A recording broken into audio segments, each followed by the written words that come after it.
저는 원래 플라스틱 제품기관에는 사출 공장에서 일을 했습니다. 사출 일을 할 때는 나름 기술자였지만 기계화가 다 되다 보니 사출 기술자를 뽑지 않았습니다. 매일 집에 있다 보니 부모님께 죄송해서 집에 일이 있다고 지방에 일이 있다고 하고 거짓말을 하고 집을 나온 후 서울역에 노숙 생활을 했습니다.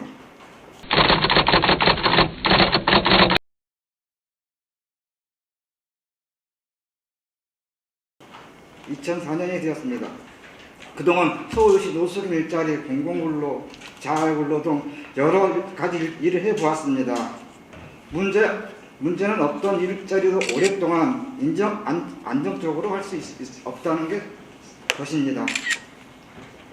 2016년에는 서울시에서 기업의 후원을 받아 대학생이 아이디어를 공모해서 실현시켜주는 프로젝트를 했습니다. 별일인가라는 노숙인 운영 카페였습니다.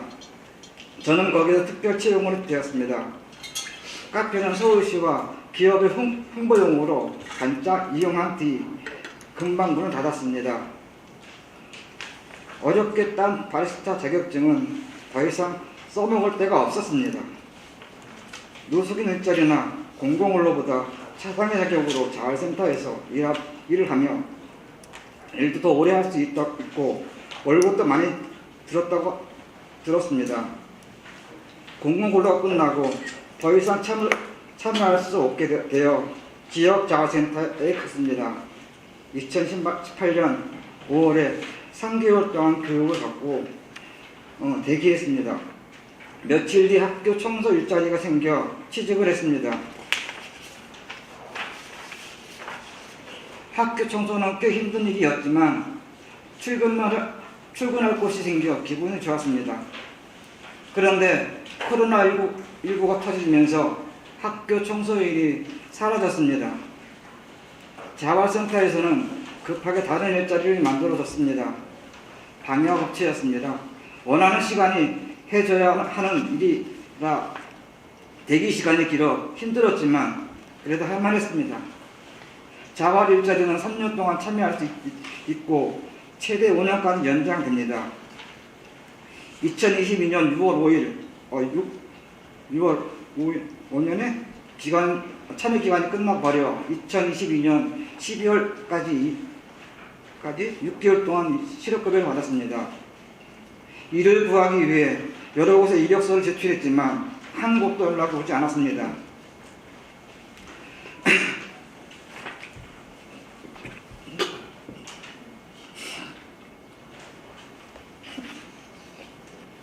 죄송합니다.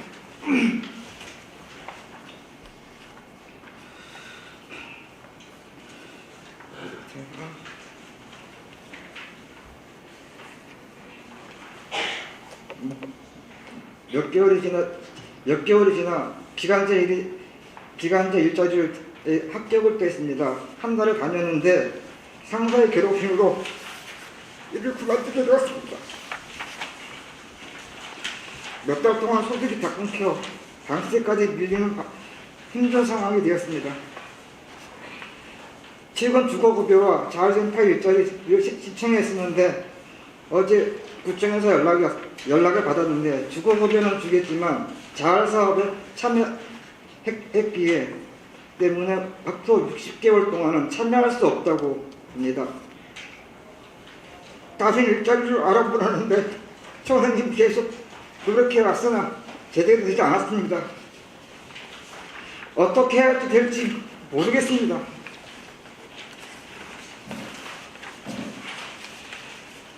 이런 상황을 겪으며 생각할 때 저는 돈을 벌 수만 있다면 수급 신청을 할 필요가 없다고 봅니다. 하지만 저는 20년이 넘게 안정적인 일자리를 구할 수 없었습니다. 10수년 공공근로나 자활근로나 번번이 종료가 되고 생활이 어려워졌을 때 받았던 대출이 아직 갖고 있습니다. 500만 원에 빌리고 꽤 오랫동안 빚을 싹 갚아 나갔는데 일자리가 없어진 이후 또 빚을 갚지 못했습니다. 몇 해 갚지 못해 반복하며 방치하고 보니 지금은 이자가 붙어 2천만 원이 되었습니다. 자활일자리를 계속 보장해주면 좋겠습니다. 지역 자활센터에서 제공한 일자리를 5년만 아니라 짧은 5년만이라는 것은 짧습니다. 지난 겨울에 가스비가 6만 1,030원이 나왔습니다. 아무리 추운 겨울에도 4만 원 넘는 가스비를 낸 적이 없는데 자활 일자리 끝나자 할인 혜택도 끝나고 그랬던 것입니다.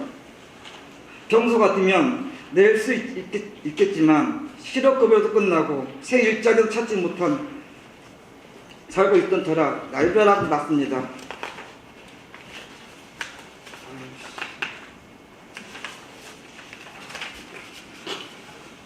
그런 점에서 기초생활보장제도가 가난한 사람들에게 더 친절한 제도가 되면 좋겠다고 생각합니다. 다들 열심히 살기 위해 노력하지만 안 되는 일은 있지 않습니까?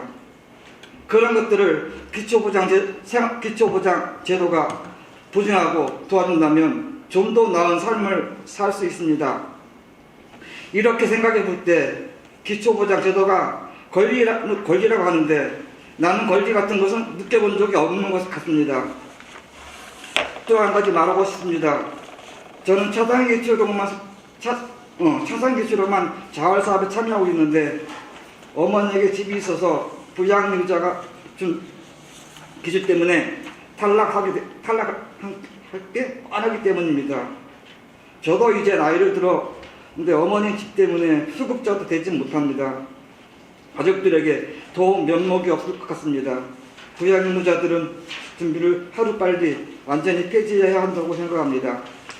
이상입니다.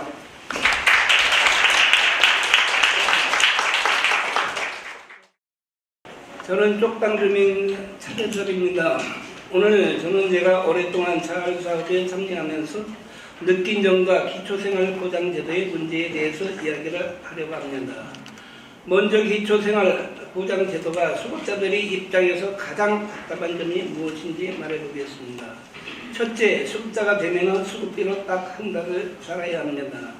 많지 않더라도 돈을 좀 벌 수 있으면 좋은데 돈을 벌면 수급비가 깎이거나 수급에서 탈락할 수 있으니 불안합니다. 안정적으로 월급이 나온다면야 수급을 안 받아도 되겠지만 우리는 돈을 번다 해도 언제 잘릴지 모르고 버는 돈도 일정치 않기 때문입니다. 30%를 공제해 준다고 하는데 30%가 아니라 수급비랑 다 합쳐서 100만 원이든 150만 원이든 넘어가기 전까지는 돈을 벌어도 된다. 돈이 생겨도 된다. 이렇게 정해주면 좋겠습니다.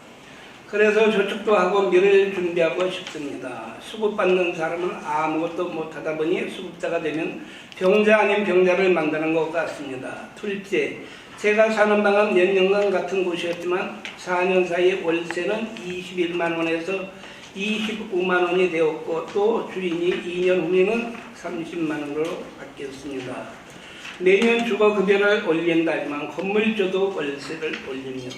월세가 오르는 것을 보며 있으면 건물주들은 앉아서 호화스럽게 사는구나 생각이 듭니다. 만약 공공임대주택이 되면 넓은 방에서 지낼 수 있습니다. 그런데 공공임대주택에 가려면 필요한 것이 한두 가지가 아닙니다. 쪽방에 부엌도 화장실도 없는 대신 냉장고도 세탁기도 사지 않아도 됩니다. 공공임대주택에 입주하려면 그런 걸 다 사야 하는데 수급비로 이사를 준비하는 것은 어렵습니다. 공공임대주택에 입주한 친구들 중에서는 가스비나 전기세 관리비를 감당하기 어려워서 다시 쪽방으로 돌아오는 친구들도 있습니다. 쪽방은 살기 힘든 곳이지만 그래도 아는 사람끼리 함께 지내니 좋은 점도 많습니다. 정부에서 동제동 쪽방 공공개발을 한다고 했는데 아무런 진척이 없는 상황입니다. 주거급여만 줄 것이 아니라 쪽방 주민들이 모여 살던 곳에서 그대로 살 수 있도록 공공개발을 시행해야 합니다. 다음으로 자활사업에 대한 저희 평가입니다. 첫째, 임금이 너무 적습니다. 그래도 일을 하는 것인데 한 달 150도 되지 않습니다. 저는 작년에 105만 원 정도를 받았습니다. 둘째, 참여하고 싶은 사람은 자유롭게 참여할 수 있어야 합니다. 그래도 수급비만 받는 것보다는 100만 원을 벌 때가 낳았는데 65세가 되어 가자 일자리에서 탈락했습니다. 일을 안 하니 근로장려금 같은 재미도 사라지고 사는 의미가 줄었습니다. 제가 아는 사람은 이사를 갔더니 그 동네에 자활 일자리가 없다고 수급에서 탈락하기도 했습니다. 일자리 개수가 적어서 그런 게 아닌가 싶습니다. 또 3개월, 6개월 참여하시고 그만하도록 하기도 하는데 가난에 시달리던 사람들이 어떻게 3개월 만에 우뚝 섭니까? 책상머리 생각입니다. 셋째, 일의 보람이 여유를 느끼기 어렵습니다. 노동자로 일할 때는 휴가도 있고 작업도 있습니다. 자원 사업에는 휴가도 없고 조끼 하나도 잘 지급되지 않습니다. 청소 일을 할 때 몇 년 전에는 안전화를 주었는데 이전부터는 안전화도 주지 않습니다. 안전화나 도구도 없이 일주일에 70, 80봉지 쓰레기를 치웠습니다. 겨울에는 염화, 칼슘도 뿌리고요. 작년에는 주민센터에 갔다가 서울시가 시행하는 초소득 노동자 휴가 지원 사업을 봤습니다. 우리도 해당되거나 물어봤더니 수급자는 안 된다고 하더라고요. 우리도 노동하는 저수급층인데 왜 이런 사소한 것들은 차단할까 답답했습니다. 수급자들 중에는 상처가 많은 사람들이 있습니다. 공무원만 봐도 무섭다고 생각하기도 싫다고 합니다. 억울한 일이 생겨도 참고 말지 하면서 포기합니다. 이런 상황에서 사람들은 진짜 살게끔 만드는 게 뭔가 그런 걸 고민하는 제도가 되어야 한다고 생각합니다. 정해진 대로만 살아라 하는 제도가 아니어야 합니다. 이것으로 마치겠습니다.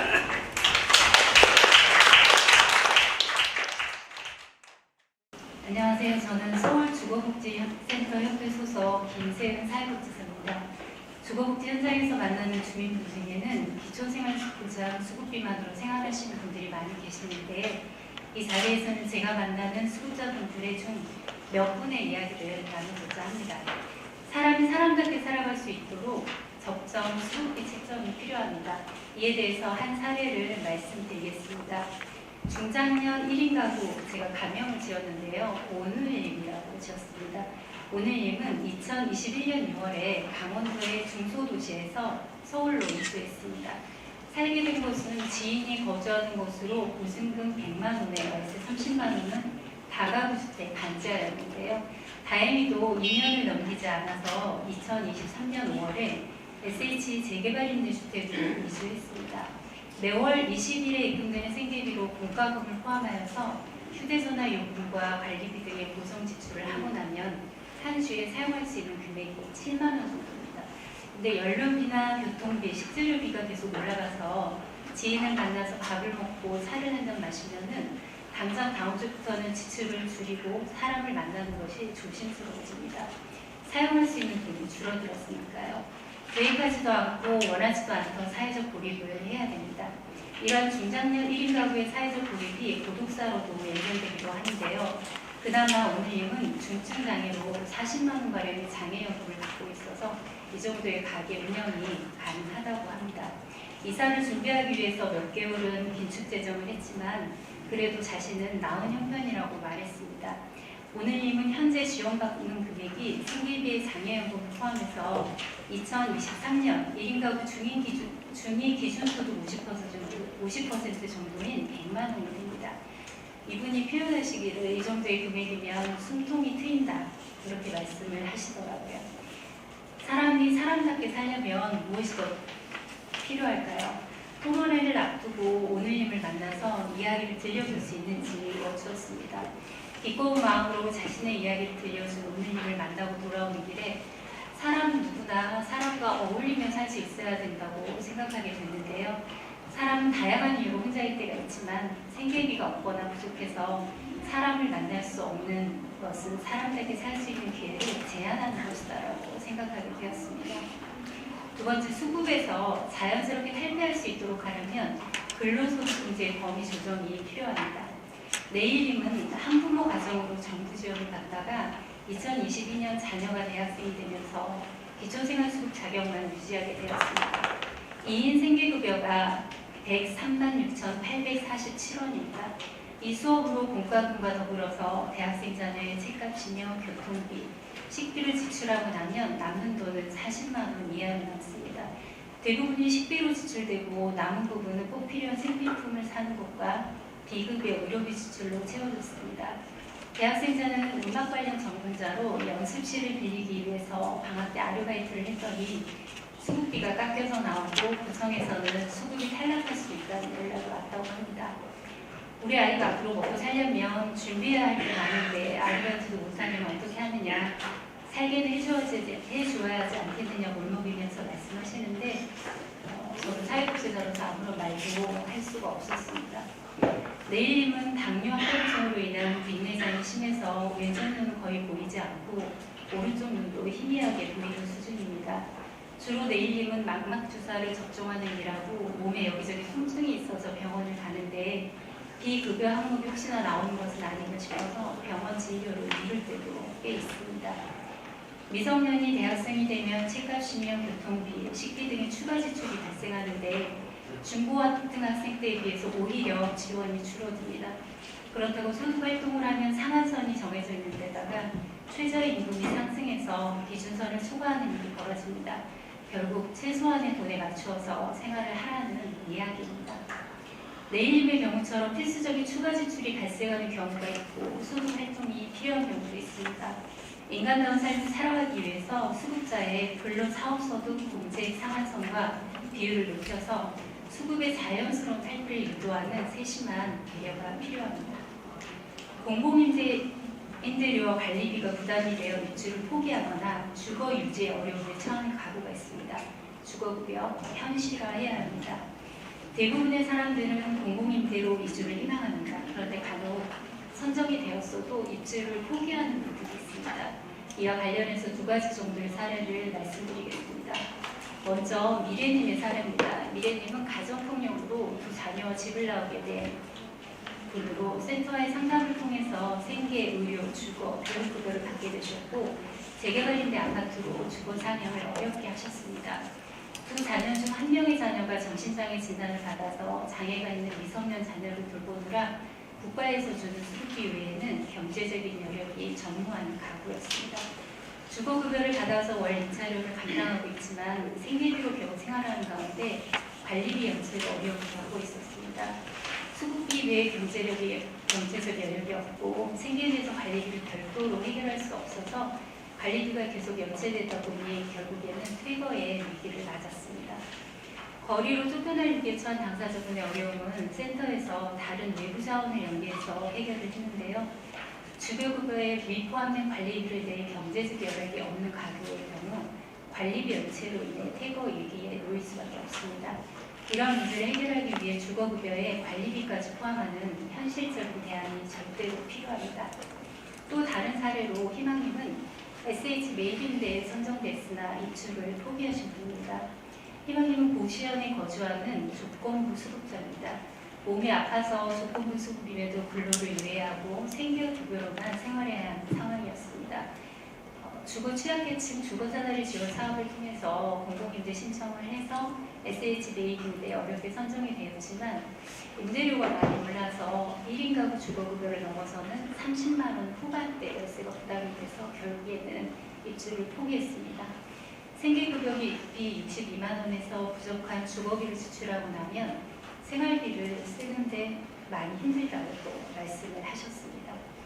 고시원을 벗어나고 싶으나 이외 주거비를 감당할 수 없어서 포기하겠다는 이야기셨죠.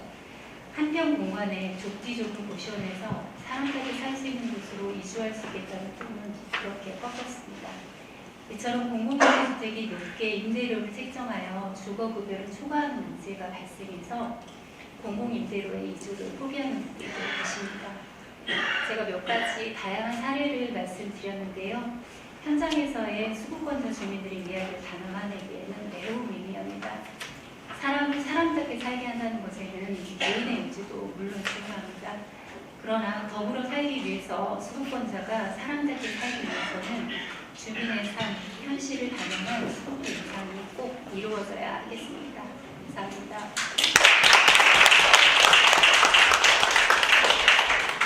네, 감사합니다. 주민분들의 이야기를 통해서 현재 기초생활보장제도가 실제 사람들의 삶과 어떤 관계를 맺고 있는지 너무너무 잘 이야기를 해주신 것 같아서 한번 감사하다는 말씀드리고 싶습니다. 저희 마지막 토론자인 정준석 과장님 이야기 들은 이후에는 여기 플로어에 계신 분들의 의견이나 또 질문을 받는 시간이 있습니다. 그래서 미리 좀 생각을 하셨다가 이따 질문을 이렇게 손을 번쩍 들고 해주시면 좋을 것 같고요. 저희 마지막 토론자이신 정준석 과장님께서는 토론문을 따로 제출해 주시지는 않았는데 오늘 나왔었던 많은 궁금증이라든지 제도 개선 사항에 대한 많은 분들의 바람에 대해서 좀 답변을 해주시지 않을까 기대하고 있습니다. 얼마 전 기준중위소득이 6.09% 인상이 됐었고요. 그리고 내년도에는 생계급여가 기준중위소득의 32%로 또 인상이 될 예정입니다. 얼마 전에는 중증장애인에 대한 부양의무자 기준 역시 현재 생계급여 수준으로 좀 완화하겠다라는 발표를 하시기도 했었는데요. 무엇보다 좀 오늘 이야기를 해주셨으면 하는 것은 지금 토론자로 나오신 분들이 지적해 주신 내용이 자활사업에 참여하는 기간이 정해져 있다 보니까 또 그 이후에 진입이 안 되다 보니까 실질적으로 최저생계비조차 전혀 보장받지 못하는 상황이 생기게 됩니다. 아까 일부 토론문에서도 박영화 변호사님이 조건부 수급 제도가 실질적으로 급여번한을 권리를 제한하고 있다라는 것에 대해서도 지적을 해주셨는데 그 부분에 대해서도 꼭 좀 이야기를 해주셨으면 좋겠고 또 일자리 개수가 부족하다 보니까 희망 참여자가 있음에도 불구하고 차재설님처럼 65세가 끝나면 그냥 일자리 바깥으로 나가야 하는 문제들이 있습니다. 뭐 이런 것들이 좀 자활사업 관련해서 질문 사항이 될 것 같고요. 아까 또 법 개정 사항에서 올해와 작년에 반복해서 일어났었던 주소지가 없는 혹은 주소지가 실거주지와 다른 사람들의 사망 사건이 반복이 되었었습니다. 이것에 대해서 좀 이후에 개정 방안이 있으신지에 대해서도 아까 해주신 것들 중에서 답변을 꼭 해주셨으면 하는 부분인 것 같습니다. 네, 그 외에도 여러 가지 질문 해주셨는데요. 4차 기초생활보장제도 종합계획도 준비하고 계신 만큼 어떤 내용들을 준비하고 계신지 앞으로 어떤 개선점들을 좀 염두에 두고 계신지 풍부한 이야기 들려주시면 좋겠습니다. 정준석 과장님 박수로 모시도록 하겠습니다.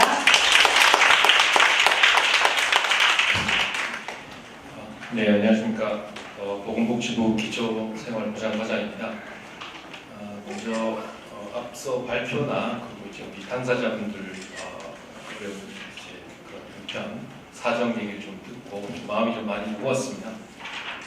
정부가 그래도 그동안 뭐 기초생활보장법 제정 이후에 나름대로 계속 최저생활보장하는 것들을 위해서 노력을 해왔는데 여전히 아직 과제가 많이 있고 또 노력해야 될 부분이 많이 있다 이런 것들을 다시 한번 좀 확인하는 좀 중요한 자리인 것 같습니다.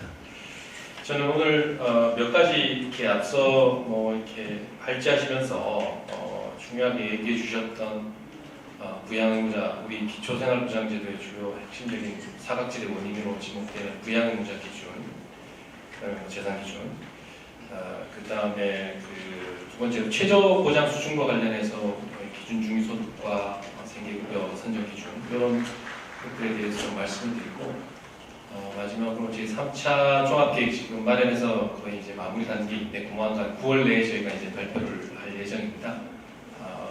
그 관련된 방향, 개략적인 방향, 세부적인 내용 말씀드릴 수 없지만 개략적인 방향에 대해서는 좀 소개를 좀 해드리도록 하겠습니다.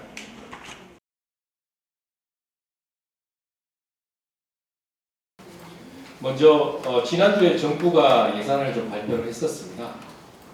2024년 정부 예산안을 발표했는데 정부 전체 예산이 저희가 657조 원, 그래서 이제 올해보다 2.4%예요.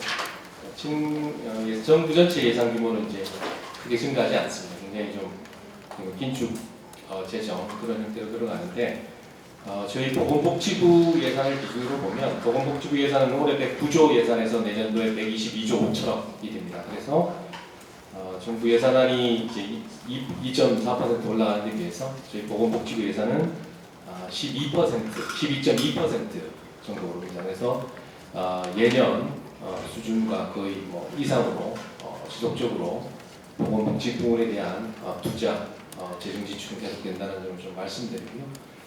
특히 저희가 이미 발표를 드렸습니다는 생계급여, 우리 그 기초수급자들의 최저보장, 직접적으로 연결되는 생계급여 예산과 관련해서는 올해 예산이 국비 기준으로 한 6조 원이 됐는데 내년도에 이제 7조 5천억 이상으로 늘어납니다.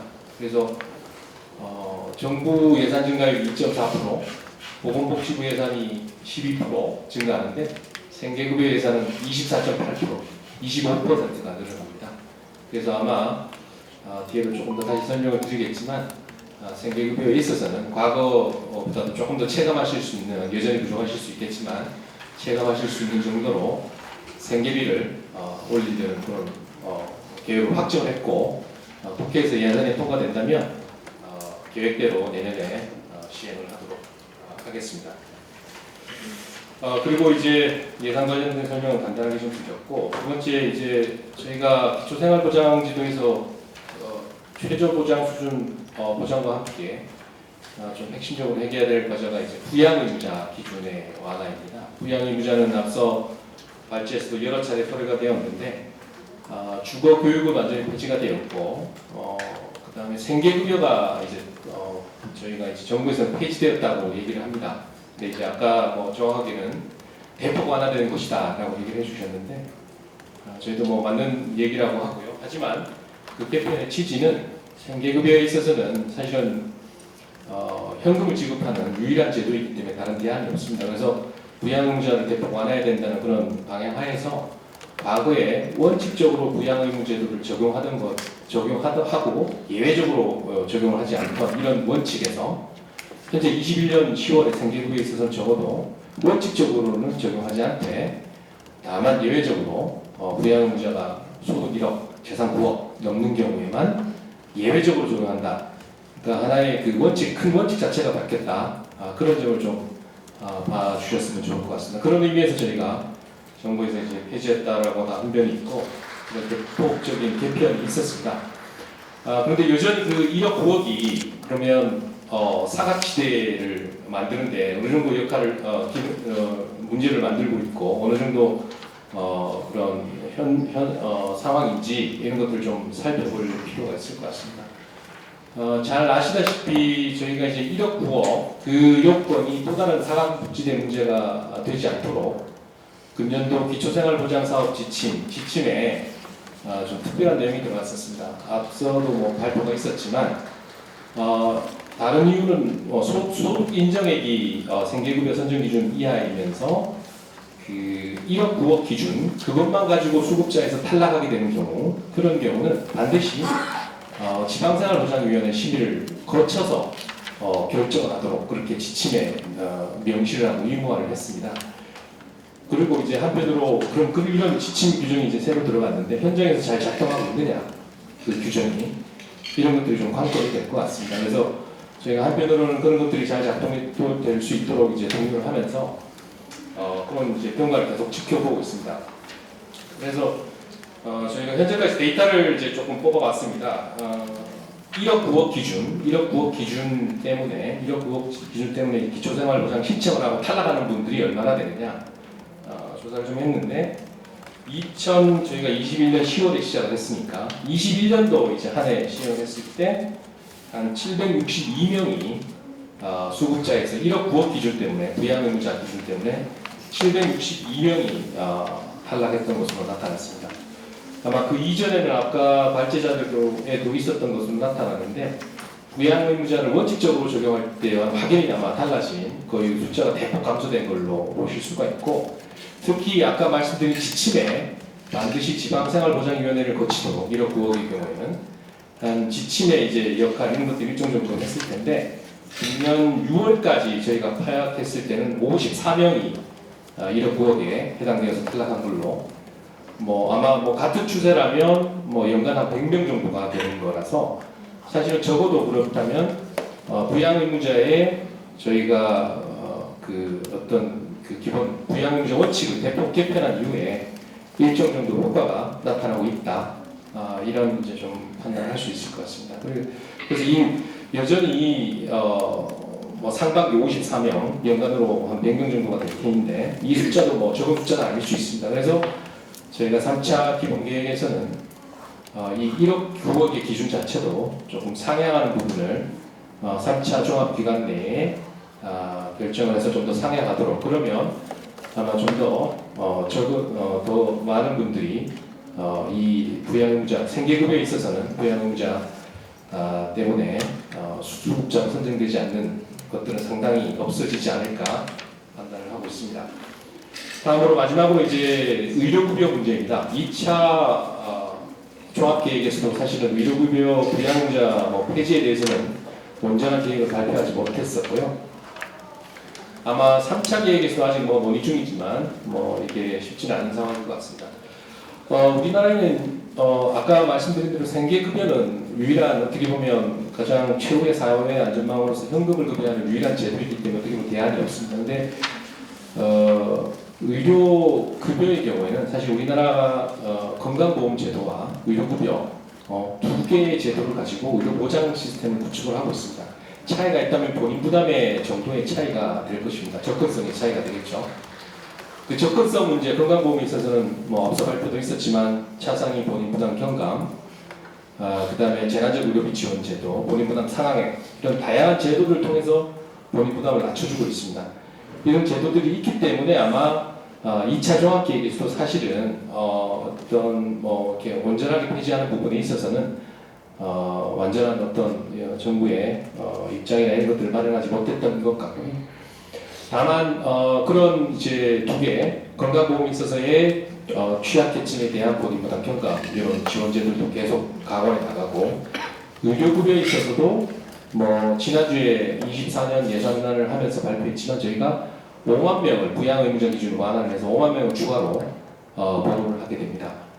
중증장애인이 포함된 부양의무자 가구에 대해서 부양의무자를 적용하지 않는 그런 것들을 발표했는데 이런 대상들처럼 꼭 필요한 분들에 대해서는 제3차 계획에서도 추가로 더 부양의무자를 좀 완화하는 방안을 계속 마련해 나갈 거다. 이제 그런 말씀을 드릴 수 있을 것 같습니다. 그래서 부양의무자는 여전히 사각지대의 원인이 될 수 있지만 과거에 비해서 특히 생계급여의 경우에는 많은 이제 좀 개선이 되고 있고 3차 계획을 통해서 좀 더 보완을 해 나가도록 그렇게 하겠습니다. 그 다음으로는 최저보장 수준 관련해서 좀 말씀을 드리겠습니다. 최저보장 관련해서는 먼저 최저보장 수준은 기준 중위소득과 그 다음에 이제 급여별 선정 기준 이것들에 의해서 결정이 되는데 기준 중위소득은 내년도에 6.09%입니다.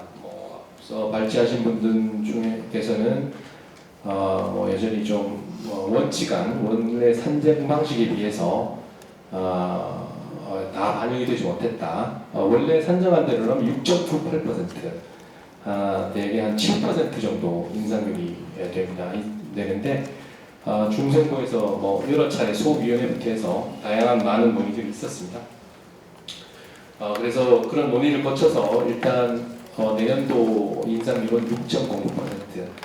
사실 6.09%가 원칙안에 대비해서는 높지 않을 수 있지만 역대 최고 수준이기는 합니다. 저희가 현재 산정 방식이 2000년에 결정이 되었고 2020년에 결정이 되었고 21년부터 적용을 했는데 2021년 경우에는 2.68%였습니다. 2.68%. 코로나로 인한 경기 위축이라는 그런 특수한 상황이 있다고 하더라도 굉장히 낮은 중과율이 산출이 되었었고 2022년에는 5.02% 저희가 이제 산정을 했었습니다. 그리고 올해 23년도에 5.47%로 사실 이제 올해만 해도 과거 때보다 가장 높은 수준으로 편성이 되었었습니다.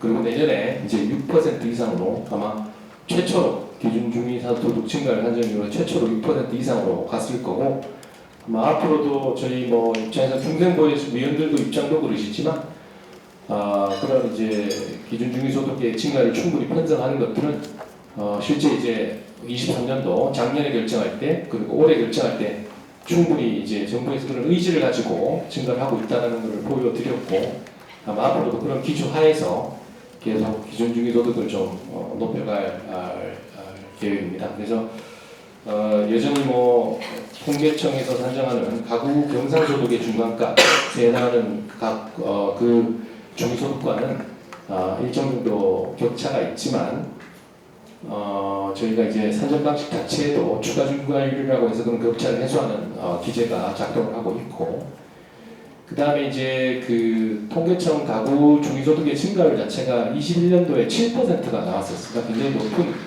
과거에 비해서 거의 2배가 넘는 수치가 나왔기 때문에 그 증가율이 앞으로 3년간 영향을 미치면 기준 중위소득의 산정 방식에 의한 증가율은 앞으로 3년간은 상당히 높은 수준으로만 나올 수밖에 없을 겁니다. 그래서 그런 기준 중위소득이 전체적으로 증가율이 아마 높게, 과거보다는 훨씬 높게 형성이 될 걸로 생각을 합니다. 아마 중생부에서도 매년 그런 좀 감안해서 기준 중위소득 그렇게 좀 결정을 해 나갈 것으로 기대를 하고 있습니다.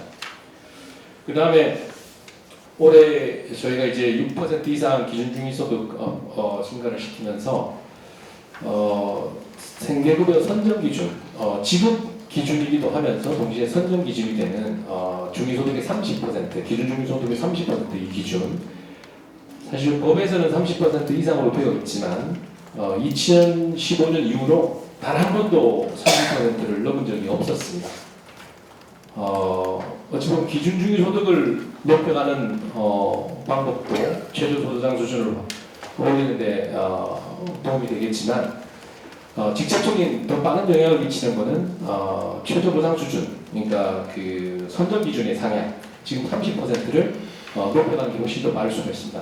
예를 들어 선정 기준을 1% 올리면 기준 중위소득을 약 3.33% 올리는 그런 효과와 같습니다.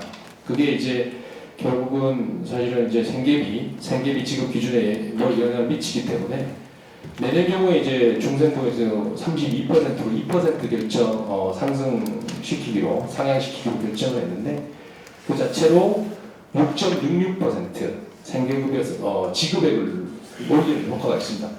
예론으로 치면 사실은 21년도에 기준 중위소득이 2.58% 올렸는데 어떻게 보면 2년치를 한꺼번에 올린 거나 마찬가지죠. 어떻게 보면 선정 기준 자체만으로도. 근데 더더군다나 이 기준 중위소득 6.0% 그리고 이 생계급여 선정 기준 상향에 따른 6.66%, 67%입니다. 이 두 개를 이제 곱해야 되는데 이걸 곱하면 4인 가구 기준으로는 13.16%가 내년에 오르게 되고요. 21만 3천 원이 오릅니다. 21만 3천 원. 그 다음에 1인 가구 기준으로는 14.4%, 9만 원. 현재 62만 원이 71만 원이 되고요. 아까 4인 가구는 162만 원이 83만 4천 원이 됩니다. 그래서 뭐 여전히 아까 말씀드린 대로 부족한 부분을 다 채우기는 어렵겠지만 이 내년도에 그 생계급여 실제 지급 자체가 상당 수준에 오르기 때문에 부족하나마 여러분들의 그런 생계에 조금 도움을 드릴 수 있으리라 기대를 하고 있습니다. 특히 21만 원이 뭐 사실은 뭐 어떻게 우리 일반적인 사람들이 보기에는 되게 작아 보일 수 있습니다. 1인 가구 기준으로 9만 원, 4인 가구 기준으로 21만 원 되게 작아 보일 수도 있지만 굉장히 한편으로 또 큰 금액입니다. 실제로 이 금액이 2018년부터 2022년까지 저희가 5년 동안 올렸던 생계비의 증가가 19만 6천 원이었습니다. 그런데 내년에 한 해에 21만 3천 원이 오르기 때문에 사실은 또 한편으로는 뭐 여러 가지 재정 여건이 요새 안 좋다고 하는데 그런 상황에서도 사실은 좀 나름대로 정부에서 이런 최저보장 수준에 대한 의지를 가지고 예산을 상당히 좀 적극적으로 편성을 하고 있다. 이렇게 이해를 해주시면 감사를 하겠습니다. 그리고 더더군다나 이 최저보장 수준은 지금 저희가 32% 내년에 상향을 했는데 저희가 일단 정부 내에서 목표는 35%까지 일단 확대하는 겁니다. 이렇게 되면 기준 중위소득 외에도 앞으로 당분간 최저보장 선정 기준의 상향 35%까지 상향에 따른 그런 증가율로 인해서 아마 과거의 다른 시기보다도 높은 그런 생계비 인상 효과를 조금 지켜보실 수 있을 거라고 생각을 합니다. 다음으로 마지막으로 제 3차 종합계획하고 아까 뭐 기초법 개정안 이런 것들을 많이 말씀해 주셔서 그 부분을 조금 더 말씀을 드리도록 하겠습니다. 기초법 개정안을 먼저 좀 말씀을 드리면 앞서 이제 여러 발제 내용에서 좋은 의견들 많이 주셨던 것 같습니다. 제가 보니까 되게 지금 현재 정부 의원 발의안으로 해서 국회에 많은 기초법이 제안이 되어 있고 아까 제안해 주신 상당수의 내용들이 개정안에 지금 국회에 제출되어 있는 상태입니다. 부양의무자에 대한 내용도 있고 중생보의 운영에 대한 내용도 있고 그런 내용이 있습니다. 정부에서는 그런 개정안을 좀 검토를 해서 국회에서 심의될 때 그런 내용에 대해서 좀 심도 있게 논의를 하고 합리적인 대안이 좀 마련될 수 있도록 그렇게 좀 참여를 하도록 하겠습니다. 아까 뭐 주소지 없는 분들에 대해서 이제 수급자에게 어떻게 부여할 거냐 이런 제안을 주셨는데 그 부분에 대해서는 지금 현재 지침이 사실은 이게 지자체에서 잘 아시겠지만 국비와 지방비를 매칭을 해서 지방자치단체를 통해서 저희가 이제 기초생활보장제도를 운영하고 있기 때문에 아마 최소 1개월간의 이제 아마 주거하는 그런 전제를 두고 지침해서 하고 있는 것 같은데 그러면 저희가 좀 더 지자체하고도 의견을 좀 드리면서 이 부분을 어떻게 사각지대가 없이 수급을 좀 보장할 수 있을 거냐 주거가 안정되지 못한 분들에게 이 부분들은 조금 더 저희가 상세하게 들여다보고 좀 대안을 마련하겠습니다. 그 외에 나머지 개정안에 대해서는 저희가 국회에 이미 개정안이 다 제출되어 있기 때문에 충분히 논의하도록 그렇게 하겠습니다.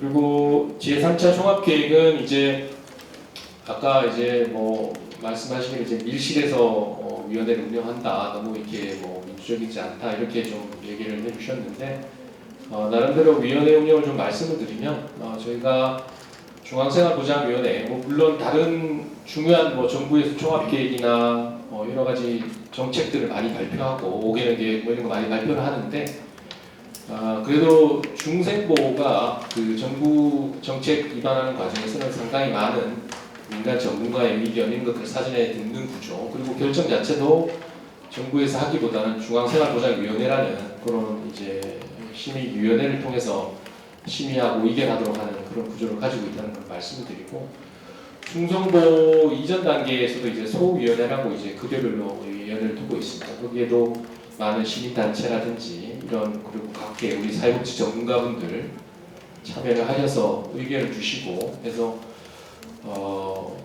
오랜 시간 논의를 통해서 이렇게 저희가 안을 만들고 발표를 해드리고 있습니다. 그래서 뭐 이런 부분들이 뭐 좀 더 부족하다면 좀 더 많은 의견을 듣는 이런 방안은 아마 이제 국회에서 좀 더 개정 법안이 논의가 될 때 저희가 좀 더 검토를 해보도록 하겠습니다. 그래서 어쨌든 저희가 종합계획에 있어서는 관련된 많은 분들의 의견 그리고 오늘 토론회 자리라든지 국회의원들께서 국회에서 이제 지적해 주신 내용들 그다음에 저희가 많은 민원을 받습니다. 아마 보건복지부 내에서 민원이 뭐 절대 적지 않은 그런 부서 중에 하나인데요. 많은 민원 이런 것들을 통해서 저희가 평상시에 그런 목소리를 좀 듣고 있습니다. 그래서 그런 것들 최대한 반영하려고 노력을 하고 있다는 말씀을 먼저 드립니다. 3차 종합계획에서는 크게 두 가지 사각지대, 가장 관심이 사각지대를 어떻게 줄여나갈 거냐, 두 번째는 최저보상 수준을 어떻게 더 늘려갈 거냐 이거인데요.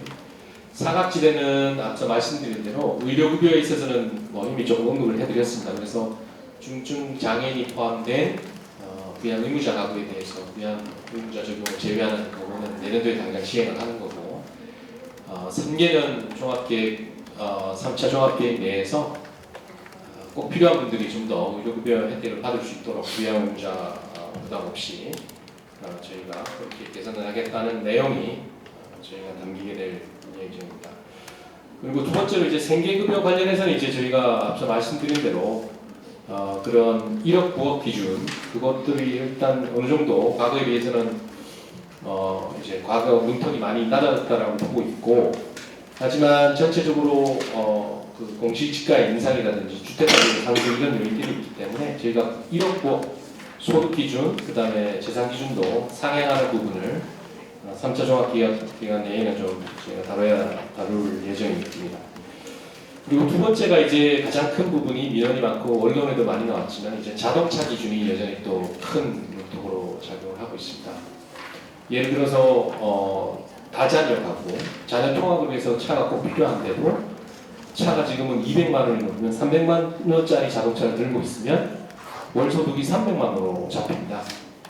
예를 들어 자녀가 있거나 식구수가 많아서 차가 꼭 필요한 이런 분들도 차를 보유하게 되면 수급자가 될 수 없는 그런 좀 어려운 상황이 있습니다. 물론 장애인 가구라든지 이런 부분에 대해서는 예외를 두고 자산으로 소득으로 환산하지 않는 그런 예외를 두고 있지만 일반 수급 가구에도 자동차가 꼭 필요한 경우가 있습니다.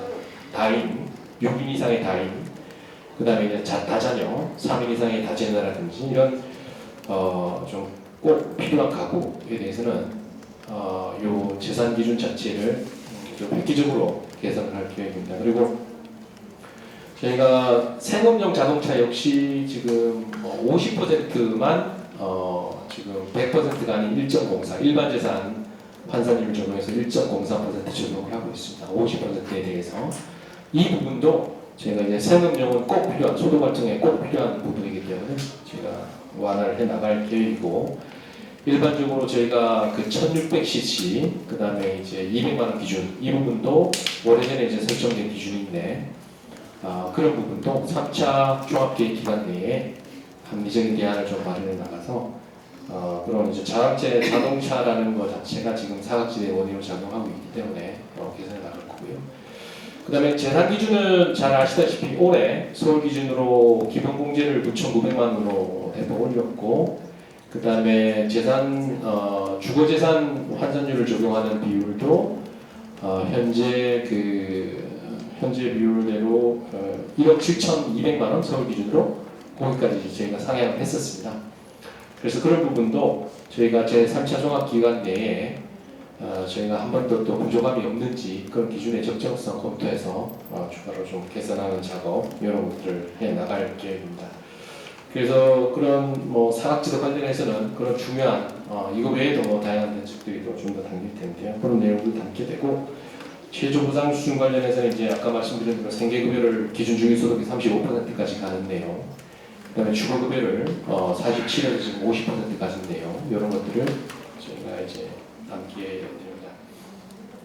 그 외에도 이제 앞서 말씀드린 대로 이제 자활사업 관련된 자활사업을 좀 지원을 강화하는 이런 내용들이 좀 다양한 측면에서 담기고 발표가 될 텐데 지금 앞서 말씀드린 대로 조건부 수급제도를 완전히 없앤다라든지 이런 부분들은 법 개정이 또 어느 정도 전제가 돼야 되는 이런 사항이라서 제가 이 자리에서 특히 확답하기는 어렵고 저희가 자활사업을 내실화 하는 다양한 사업들 특히 그리고 청년 수급자를 위한 자산형성 지원 사업이라든지 이런 또 탈수급을 지원하기 위한 그런 다양한 제도들을 강화하는 내용들 이런 다양한 내용들이 좀 담기게 될 내용입니다. 그래서 그런 내용들은 저희가 제가 오늘 여기서는 다 지금 답변드리기 좀 어렵고 담당 부서에 오늘 나온 이런 의견들을 같이 공유를 해서 좀 더 같이 고민하도록 하겠습니다. 네, 이상으로 제가 제 발표를 이 정도로 마치겠습니다. 네, 감사합니다. 한 말씀 부탁드립니다. 네, 여러 정책 개선이 좀 예정되어 있는 부분 등등에 대해서 이야기를 해주셨는데요. 질문이 있으시면 질문을 좀 손들고 해주시면 좋을 것 같고 그런데 과장님 제가 꼭 하나 좀 여쭤보고 싶은 것은 아까 발언해주신 토론자로 발언해주신 김종원님 계시잖아요. 당장 소득이 없는 상태거든요. 한국 사회에서 현재 김종원님이 이용할 수 있는 사회보장제도는 무엇이 있을지 없다면 좀 어떤 개선이 필요한 건지 당장 이번 달부터 소득이 없는 상황이신 건데 이 문제를 어떻게 해결할 수 있을지에 대해서 좀 의견을 주시면 좋지 않을까 싶습니다. 어쨌든 지금 자활사업에서 탈락을 기간이 종료된 이후에 재진입이 안 되는 거거든요. 그런데 일자리를 전혀 못 구하고 있는 상황이에요. 소득은 영원이고요. 그럼 월세는 지원이 되더라도 관리비는 어떻게 낼 것이며 차비는 어떻게 하고 생활을 어떻게 해야 되는지 전혀 지금 대책이 없거든요. 그러면 지금 지자체 신고가 나온 건가요? 신청하죠? 구두로만 연락을 어저께 받으셨습니다.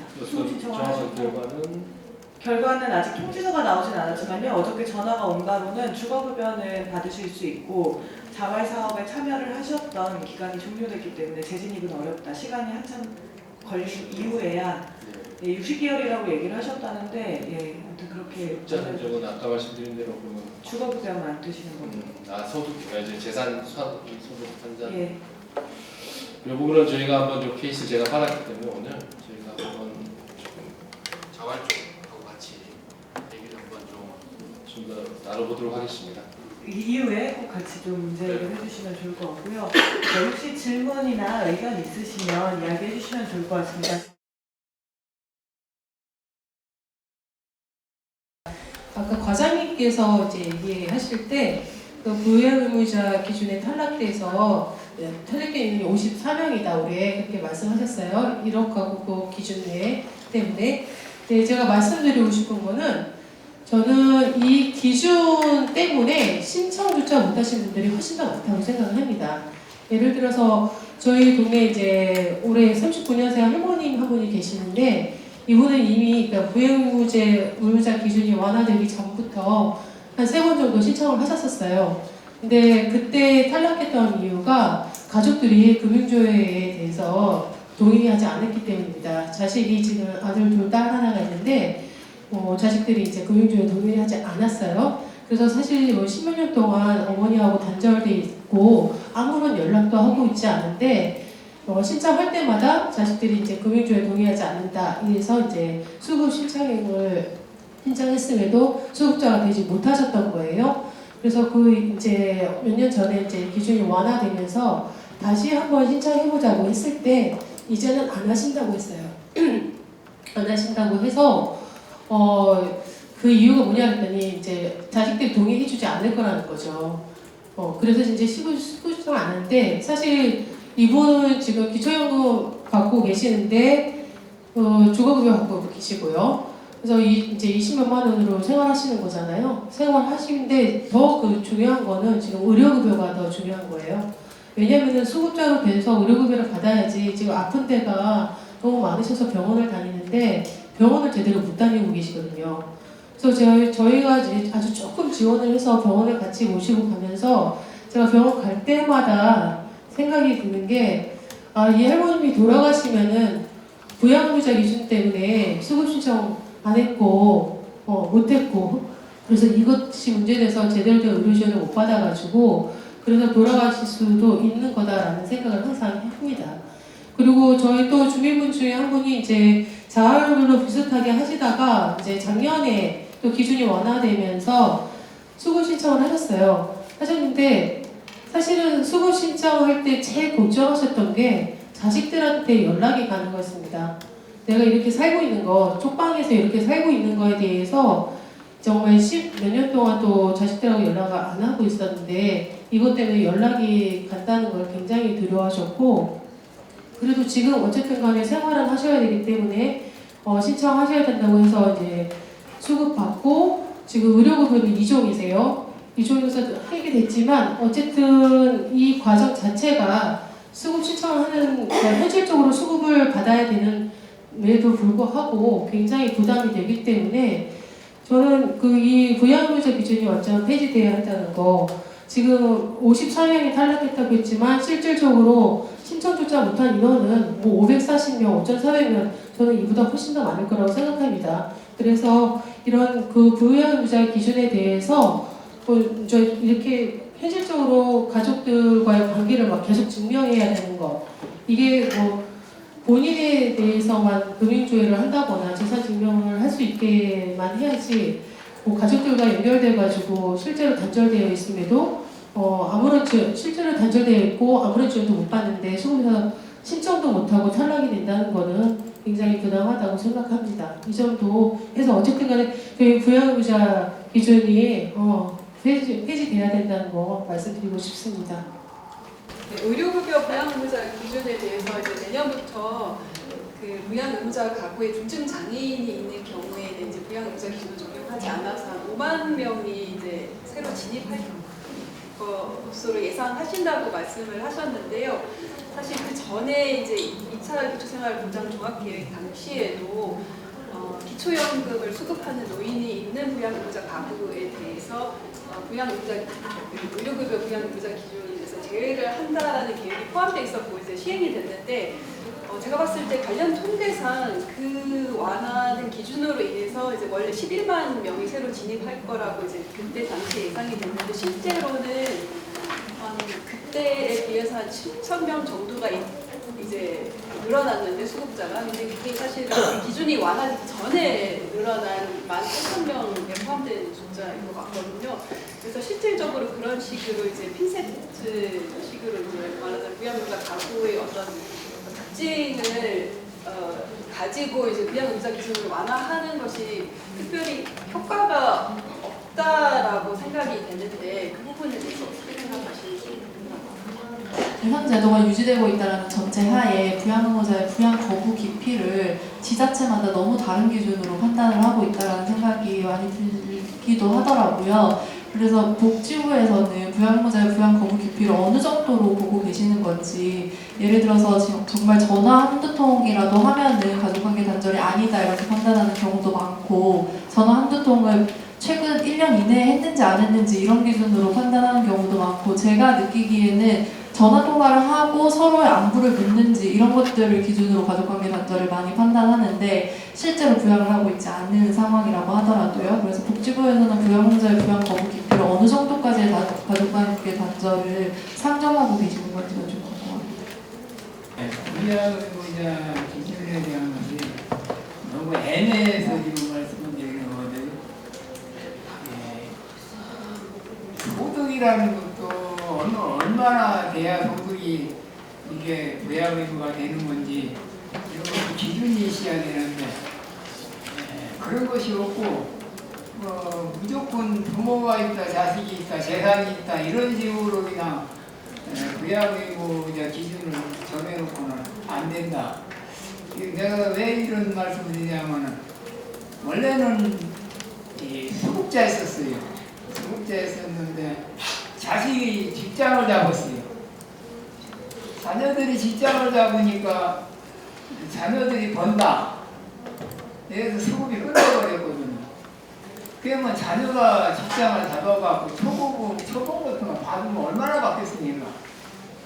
이걸 가지고 사실은 자기 먹고 살기도 바쁠 텐데 초봉 가지고는 그런 사람을 갖다가 이 부양의무에 해당이 된다 해가지고 수급을 끊어버리면 다 주라는 얘기 이렇게 안 돼요. 자식은 자식대로 주라는 거고 부모는 부모대로 주라는 거예요.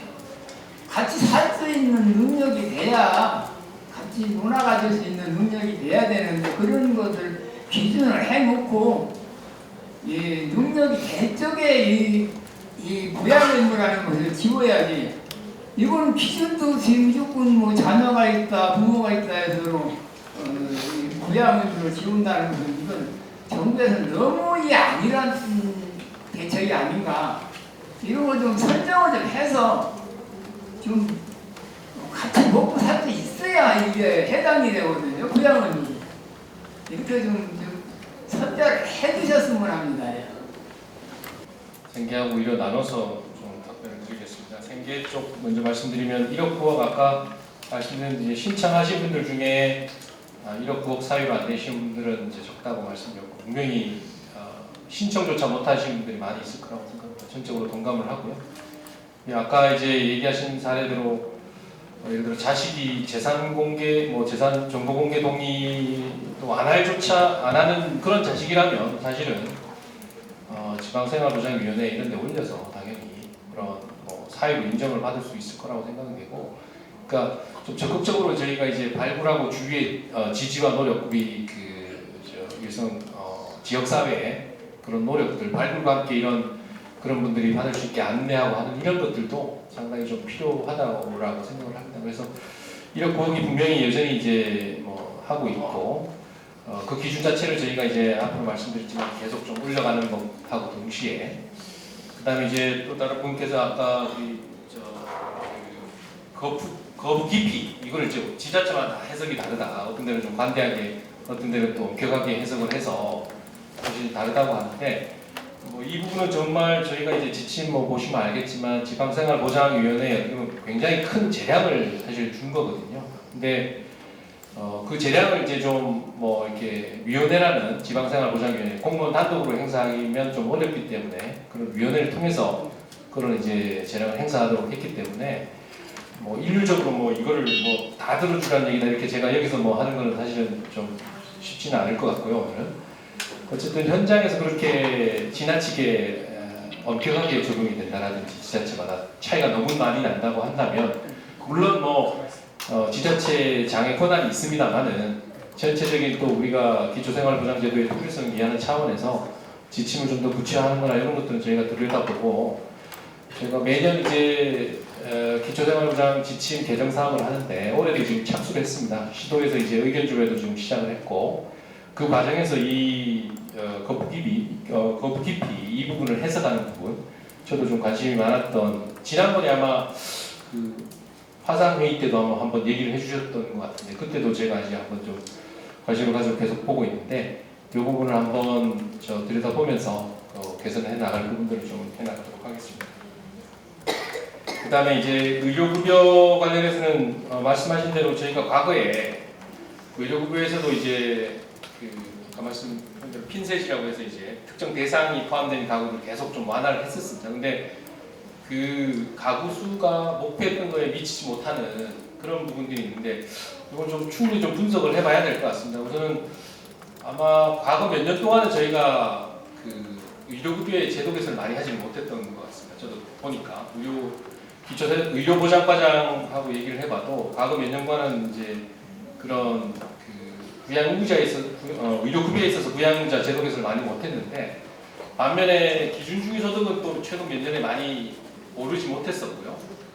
가구소득은 또 계속 오릅니다. 재산이나 가구소득은 오릅니다. 그러니까 어찌 보면 제도 개선을 하지 않으면 가구나 소득 인정액이 올라가기 때문에 점점 이제 들어올 수 있는 그런 숫자가 좀 제한이 되고 그러니까 의료급여 수급자 숫자가 늘지 않을 수 있는 요인이 있다고 생각합니다. 그래서 그 기초연금 수급자가 포함된 노인이 있는 가구에 대해서 이제 풀고 나서 그 숫자가 실제로 들어왔을 겁니다. 근데 아마 재산 기준이나 이런 것들 때문에 또 다시 나가게 되거나 이런 것들이 있기 때문에 총량에 있어서는 또 미치지 못하는 그런 부분이 있지 않을까 싶습니다. 그래서 여전히 이렇게 저희가 앞서 말씀드린 대로 의료급여라고 하는 것은 특히 의미가 있는 것은 꼭 필요한 부분, 단순히 이제 소득 기준이 아니라 꼭 의료 필요도라든지 이런 것들을 감안했을 때 꼭 필요한 부분, 왜냐하면 이제 건강보험을 통한 그런 이제 보장이 있기 때문에 꼭 필요한 부분을 선별해서 하는 부분이 굉장히 좀 중요하다.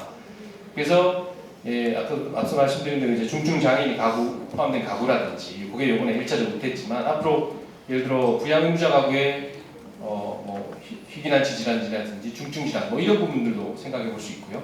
다양한 꼭 이제 꼭 필요한 그런 가구들 내지는 부양을 하기가 어려운 그런 가구 이런 것들을 선별을 해서 기준들을 완화하는 것들이 좀 더 효과적인 방식이 계속될 수 있겠다. 그리고 더군다나 저희가 이제 기준 중위소득 이제 내년에 올해 5.47 내년에 6.09% 이런 식으로 계속 기준 중위소득을 올려가게 되면 아마 그 전에 한동안 기준 중위소득 증가율이 낮아서 이제 좀 억제됐던 부분들이 추가로 또 수급자로 선정되게 하는 그런 요인이 있을 거라고 그렇게 판단하고 있습니다.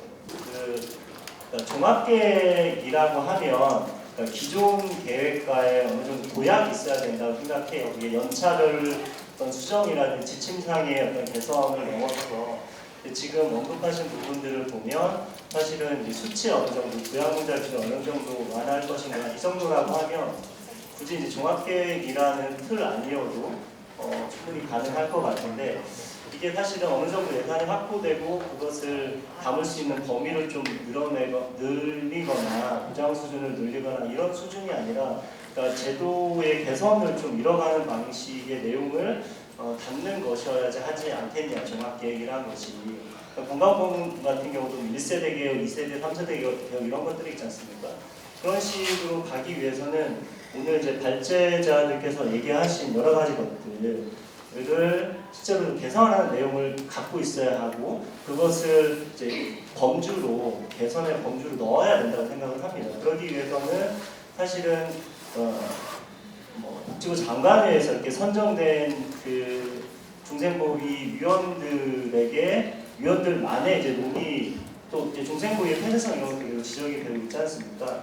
그래서 그런 것들을 좀 열어서 논의할 수 있는 최소한 전자공청회 같은 거라도 좀 해서 좀 토론을 한 다음에 그걸 가지고 좀 발표를 하셨으면 좋겠는데 거기에 들어갔으면 하는 것들은 사실은 자활사업에 대한 부분을 좀 넣었으면 좋겠습니다. 오늘 사례 연구자도 있으셨는데 그러니까 자활하라고 계속 압박을 하지만 또 5년 있으면 못한다고 하는 게 좀 자충우돌 하고 있고 그다음에 국민취업지원제도까지 같이 생겼는데 자활 역량평가 지표를 보셨는지 모르겠지만 그 안에서도 되게 그 같은 항목이라 볼 수 없는 것들이 같은 지표로 묶여 있고 막 그렇습니다. 그리고 수급자가 내가 자활 역량평가를 받았는지도 모릅니다. 그래서 정보공개 청구하면 주는데 그냥 막 동그라미 쳐서 80점 이렇게 주거든요. 이게 과연 평가를 한 것인지 또 모르겠고 그래서 이게 되게 징벌로서 작용하면서 동시에 계속 일하고 싶은 사람에게는 굉장히 조급한 제도로 이루어지고 있는 이런 부분이라서 이런 것들에 대한 좀 개선 이런 것도 필요할 것 같고 사실 제도가 너무 어렵습니다. 이게 과연 그 과장님께서 수치도 정확히 알고 계시고 한데 일선 공무원들께서 과연 이걸 잘 알고 있을까? 이를테면 그 자소득공제 이런 부분들 계산식 굉장히 어려워 당사자분들 같은 경우는 이제 얼마 이상 벌면 안 되냐 이런 식으로 여쭤보고 이렇게 하고 있어서 부양자 기준이 살아있는 이상 사실 부양자 기준이 있으면 안 돼요라고 얘기하시는 분들 굉장히 많이 있거든요. 그래서 일단 그게 또 이제 자녀나 이런 그러니까 부양 능력 있는 사람이 왜 수급권자를 부양하지 않느냐고 얘기하기도 하는데 사실 수급권자 입장에서는 내가 해준 것도 없는데 자식한테 어떻게 소득 이런 것들을 보이라고 하느냐라는 이런 연구스러움이 있어서 부양자 기준이 사실은 되게 그런 필터의 기능을 굉장히 좀 공고하게 하고 있어서 이데올로기적인 효과가 있다는 점도 좀 고려를 해주셨으면 좋겠고 사실 전 제도라고 하면 상상하면 안 된다고 생각합니다. 이 수급권자가 부양의자로부터 실제로 돈을 받냐 안 받냐 이거 그냥 신청자의 통장 이런 거 조사하면 되는 것이지 부양의자가 돈이 많냐 재산이 많냐 이것을 보고서 많으니까 지원할 거야 라고 이런 상상을 제도가 갖고 있는 게 굉장히 문제라고 그러니까 현실을 좀 반영한 그런 것도 해야 된다. 그래서 부양자 기준이라든지 자활사업이라든지 이런 여러 가지 이제 우리가 문제를 제기하고 있는 그런 것들에 대해서 종합계획에서 이번 3차에서는 좀 의제도 올려놓고 토론할 계획을 한번 토론을 해서 좀 내는 그러기 위해서는 좀 대중에게 이 계획을 좀 오픈하는 그런 계획을 좀 가지셨으면 좋겠습니다. 이제 행정 처리를 하는데 소요되는 시간 역시 개인에 따라서 굉장히 차이가 많이 나요. 아마 그 과장님 알고 계신 것은 최종적으로 접수된 이유가 아닐까 싶은 생각이 드는데 그것은 사실 국민들에게 홍보된 바도 아니고 신청자들에 대한 바도 아닙니다. 그렇기 때문에 저희 입장에서는 일주일 이상이 보통 소요가 된다라고 볼 수밖에 없는 것 같고 그 차이가 발생하는 지점에 대해서도 저희가 좀 면밀히 같이 보아야 될 것 같고 그런 것들 역시 제도실에 영향을 좀 많이 미친다는 점도 알아주시면 좋을 것 같습니다. 그래서 지금 자활사업 관련해서도 좀 이야기를 해주셨는데 오늘 사실 토론자분들이 자활사업에서 느끼고 경험한 바들에 대해서 이야기를 많이 해주셨거든요. 저는 이 목소리가 지금까지 좀 상당히 과소대표되어 있었던 목소리라고 생각하고 어떻게 좀 변화해야 되는지에 대해서 조금 더 큰 틀에서 좀 도약적인 제도 개선이 필요하다라는 의견을 주셨습니다. 혹시 사실 과장님이 지금 저희 얘기가 궁금해서 계속 계셔 주시는 것 같아요. 그러니까 빨리 더 하고 싶은 얘기가 있으시면 네. 옆에 주요변에 있는 장애인들이 어떻게 보면 공부 일자리라든지 그런 거 하다가 나중에는 그냥 너무 많이 빠지는 경우가 많이 일을 그만두더라고요.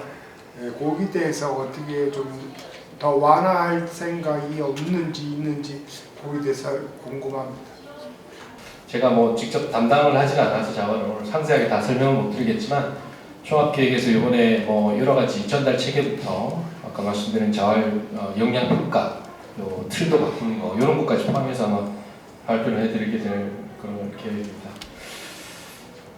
그리고 근로소득공제 아까 좀 얘기해 주셨는데 근로소득공제는 지금 30%가 전체 다 이제 공제가 되고 그다음에 추가 공제로 20만 원 더 받으시는 분, 40만 원 받으시는 분, 60만 원 받으시는 분 이렇게 대상자별로 조금씩 좀 다양한 상황입니다. 그리고 3차 계획에도 좀 근로 동기를 좀 더 부여해드리고 생활 수준의 보탬이 될 수 있도록 대상자하고 이런 금액을 늘리는 부분들이 좀 담길 예정입니다.